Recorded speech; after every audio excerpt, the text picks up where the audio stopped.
Marco Margheri from Eurogas, representing Eurogas at this stakeholder workshop.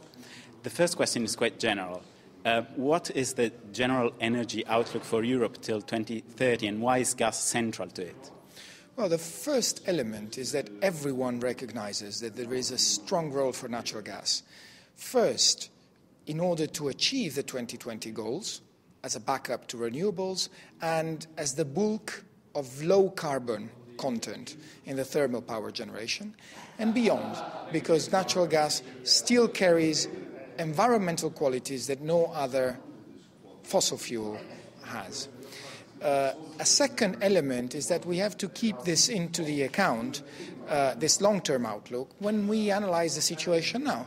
The situation now after the crisis is an unprecedented slump in demand, and so the crucial issue for granting the role of natural gas will be granting the possibility to the natural gas industry to have a certain outlook for the future and to continue to invest confidently all along the chain, from supply to midstream infrastructure, diversifying routes and sources, and then accessing more liquid and more integrated European markets. And the industry is fully committed to working with the authorities on those issues.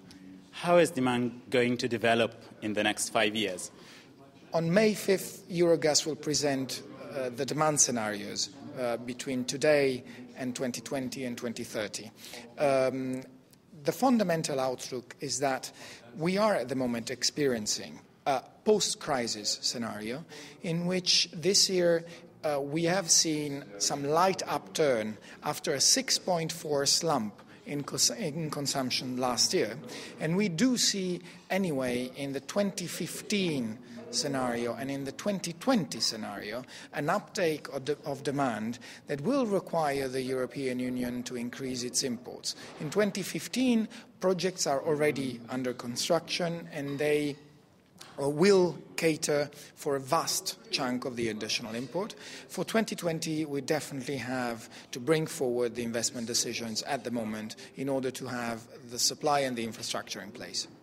North Stream, South Stream, Nabucco. So many infrastructural projects going on at the moment. Do we need them all, and do we need them all now? Well, there's many more than the ones you have quoted. A vast part of the industry is committed in midstream infrastructure, and the Commission, alongside the Parliament and the Council, has spotted increasing the European gas infrastructure as one of the key objectives to go out of the crisis. It is up to the market and it is up to the company risk-taking approach to decide how to go on with these investments. From an industry perspective, all investments that are market-based, based on commercial reasonings and based on the risk-taking endeavour of companies do contribute to a more secure, a more solid and a more diverse mix.